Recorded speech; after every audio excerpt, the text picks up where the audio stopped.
All right, guys, welcome to the Revolutions Week Blitzkrieg. Trying to get this over with here before spring break. And we have the incredibly complex French Revolution. And now we're going to shift gears a little bit, and we're going to go back to the Americas. As the revolution started in the American colonies, goes over to France, now it's going to boomerang back to the Caribbean and the Latin American islands. And the success of the American Revolution, as well as the wars of the French Revolution, its turnout, and Napoleon, instigated multiple other revolutions across the world. And it ignites them in areas that really don't get a lot of attention when it comes to revolutionary movements, especially those throughout Latin America.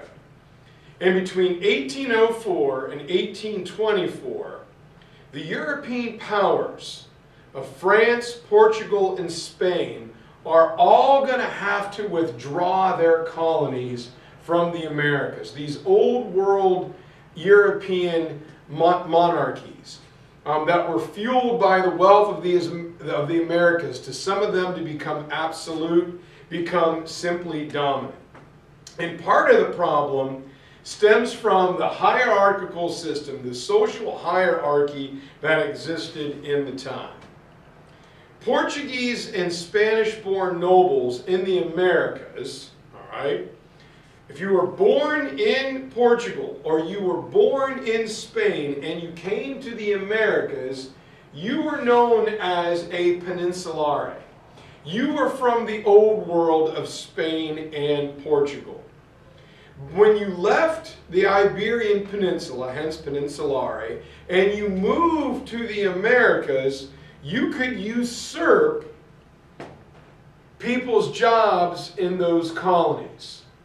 So if I, as a peninsulare, move to Brazil or Puerto Rico, I can kick out a Portuguese American-born rival, so to speak. Creoles are those people. This makes sense. Creoles are Spanish or Portuguese nobles born in the New World. All right? So they live in the New World. They're Portuguese nobility. They're Spanish nobility, but they're not as important as an old world noble. So as I move from Spain to Puerto Rico or to Mexico, I can kick a Creole out of their job. I can claim a top job in government or in the church. So this puts the peninsulares constantly at odds with the Creoles. Creoles are the Spanish, the Portuguese, or even French, as this will get complicated as well, aristocrats born in the New World. They did not have the old world connections. They weren't BFFs with the king. Their family members were also nobles, but born in the New World. And a New World noble is not as high a class as an Old World noble. Unfortunately, that's just the way it is. The Creoles were simply seen as secondary. And they could have their jobs preempted or overtaken by any peninsulare who showed up. Some of these Creoles want to gain independence from the stranglehold of the mother country in Europe. And here's where it gets a little complicated. When Napoleon conquers Spain and Portugal, he places his brother on the throne of Spain. His brother is now the Spanish king. If anybody of you are really into this period of history, there's a British author by the name of Bernard Cornwall who wrote a series of books featuring a fictional character named Richard Sharp, who does a great job with this period of history. Anyway, when Napoleon's brother is on the throne, right, this creates a combined French and Spanish control over the New World colonies. Money that could go to Napoleon's war chest. Right? Napoleon, just like King George III, will increase the taxes on his colonists. And it doesn't work. Right? This is going to backfire, but we will get there. Anyway, the Creoles in the New World become angry because many French nobles who left France during the Revolution are over now in the French territories in the New World. Since they're French nobles from the Old World, from the mother country, they take over the jobs of the Creoles. And so many Creoles partner with the Spanish island natives to fight the combined French and Spanish monarchies. Remember, at this time, the French colonies, all right, and the Spanish colonies are working together because of Napoleon's little brother. And so the Creoles partner with the island natives to fight the combined Spanish and French monarchies so they could gain independence. A key point to remember, all right, here's all the New World colonies where the Peninsulares are going to come and take over. The natives are never going to benefit from independence. These are New World nobles trying to hang on to their social position. We want to become independent of the mother country, but we want to keep our jobs, our power, our title, and our prestige. And the Creoles felt that while achieving independence from Spain and Portugal was necessary, they really want to keep their social positions. They also want to keep their labor force, the slaves. Now, this was a crucial economic element keeping them in business and a crucial element to their social status. So in short, they want independence for themselves, but not for their people. And this will affect the Spanish, the French, and the Portuguese colonies, which I said will all be removed. Creoles, along with other merchants in Latin America, also wanted to trade freely within their own regions.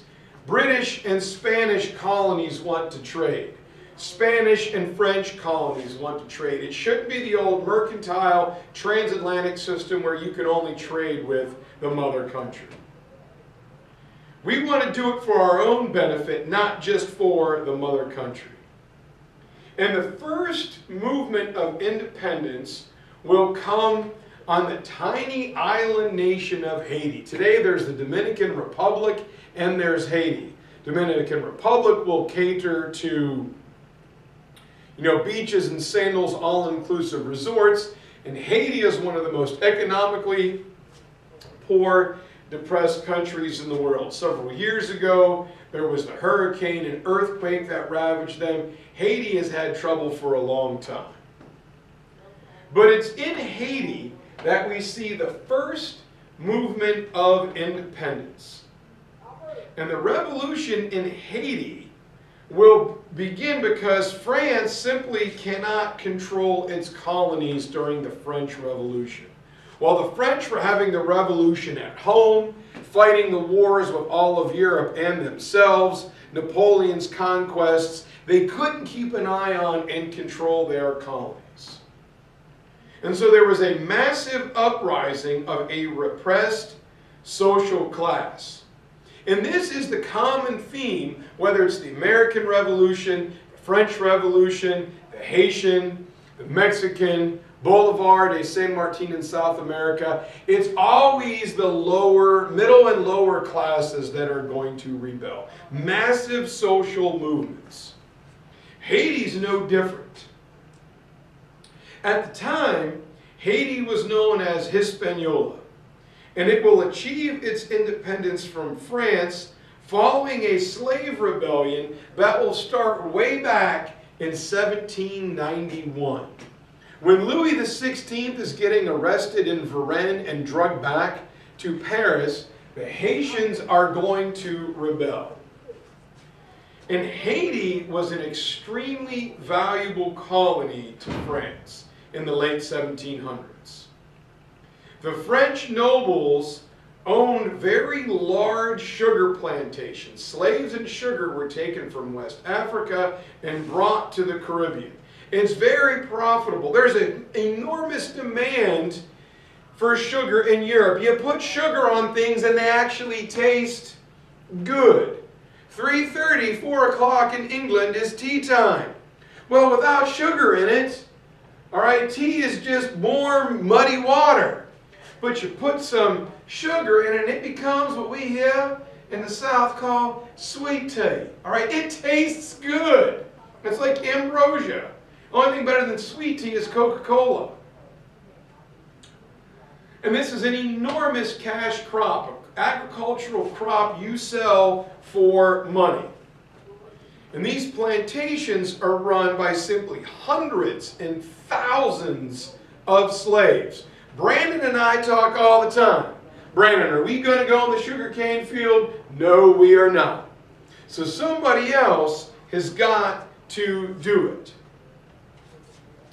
Haiti also is home to many free French people. They were half French and half native. And since they couldn't live in either world, the French despised the Haitian half and the Haitians despised the French half, they were very badly mistreated, especially by the French. And then comes the leader of the story, Toussaint L'Ouverture. And Toussaint will lead the Haitian independence movement. He was born a slave, but his father was part of a West African noble family. And he taught his son to take pride in his African heritage. Toussaint learned to speak the language of his West African ancestors. But he's a smart guy, and he also learned to read and speak French. Parlez-vous le français? So as he read French philosophies of the Enlightenment era, he's reading Voltaire, he's reading Montesquieu, he's picking up all this stuff. The ideas begin to resonate with him. They make sense. And so a slave revolt will break out in 1791, and Toussaint is 48 years old. He's a middle-aged guy. But his intelligence and his skill as a military leader earns him the rank and position of general. He wasn't just nominated it, he actually earned it. And Toussaint's army of slaves will fight the trained armies of Spain, right? They will also fight English armies. Both countries sent armies into Haiti, and it was one of the most bloody, nasty revolutions in the Americas. And by 1798, Toussaint achieves his goal. The enslaved Haitians had been freed. Haiti is still technically a French colony, and Napoleon wants to use it as a base to put troops in Louisiana. The Americas were spreading westward, and Louisiana was a French colony. He had to put soldiers there, or the Americans are going to come and take it. That's what he wants to do with Haiti. Problem is, he's over in France, and Toussaint controls much of the island. And he goes about starting to rebuild his country that had been devastated from many long years of warfare. And so he works with the French nobles living in Haiti to create a Haitian constitution. Can you believe it? And a government that was open, where whites, French, mixed-race Haitians, and even Africans could find a way to work together. But man, France just really doesn't want to let go. During the big slave revolt, our boy Napoleon has risen to power in France. And he wants to recapture it, as I said, to have that staging depot for the American colonies. And so Toussaint has to come out of retirement and fulfill his role as a military leader. However, the French troops sent to the island start falling victims to the yellow fever, malaria, and they couldn't fight. And knowing that the soldiers were weak, right, if you can't fight them, trick them. Toussaint was invited to a French peninsulare house for peace talks. And Toussaint, showing up in good faith, is captured. He's seized by soldiers who sneak him aboard a French warship, and he is taken to France, where he will die in prison. However, that only ignites the fervor. In 1804, Haitian leaders declare their independence from France. Haiti is now its own independent country, and Napoleon is forced to give it up. A reciprocal effect of giving up Haiti, Napoleon trying to find a way to make money now that he's losing his North American colonies, sells the Louisiana Purchase to President Thomas Jefferson and the United States. And it's about 16 years later that different Haitian leaders will vie and fight for power. But in 1820, Haiti becomes a new independent republic. The people are free. They're free from the mother country, but they will still be dominated by the rich and the wealthy in Haiti. But Haiti is now the first non-slave working nation in the Americas. The people are freed from slavery. They may be poor, but they're no longer slaves, and they are independent. So Haiti and Toussaint-L'Ouverture will be the first to accomplish their goals. But remember, the independence is for the upper classes, not the poor people. So there's a quick look at the Latin American beginning the revolutions, the difference between Peninsulare and Creole, and the Haitian Revolution.